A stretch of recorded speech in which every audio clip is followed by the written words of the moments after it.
السلام علیکم و رحمت الله و تعالی و برکاته.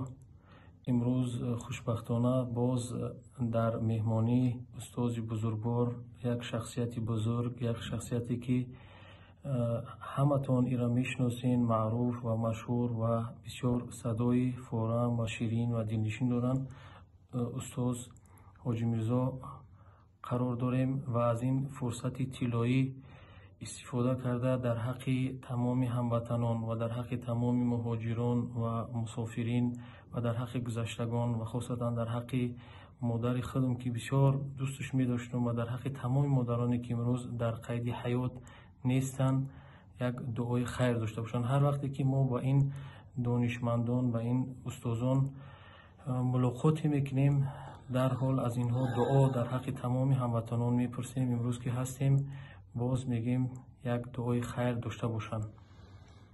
سلام علیکم و رحمت الله.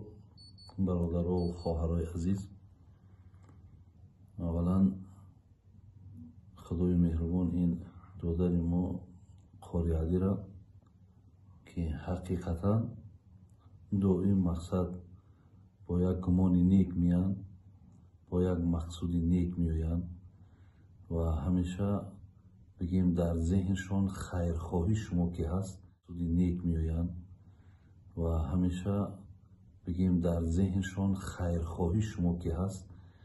الله مهربان دادر ما قاری علی را تنی صحت و وقت خوش و ایمان کامل و از مادرش که همیشه یادآور میشوند که حقیقتا باید که یادآور شوند، زیرا که همه خیر و نیکی البته الله مهربان در همو بگیم سر مادرها گذاشتگی هستند.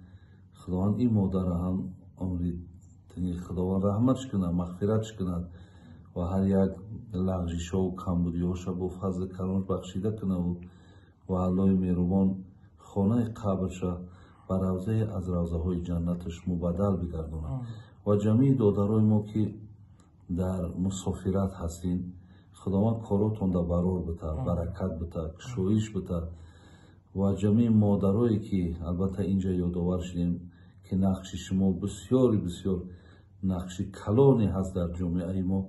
خداوند همه شما مادرها را وقتی خوش و ایمان کامل و همیشه در چهره هاتون تبسم و الله مهربان همه مشکلاتتون با فضل کرمش برکنار کنه. آمین یا رب العالمین. سلام علیکم و رحمت الله. سلامت باشه.